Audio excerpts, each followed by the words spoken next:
Alam mo ba na noong 1989, may na-record na mga boses ng mga patay na sundalo sa loob ng simbahan sa Intramuros?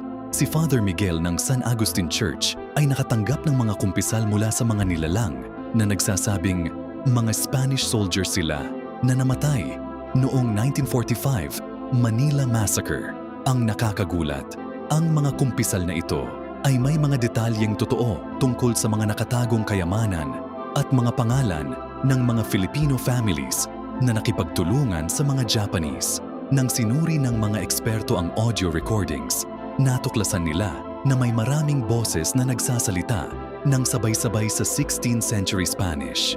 Pero isa lang ang taong pumasok sa confession booth. Dahil sa takot, siniyal ng simbahan ang mga recordings.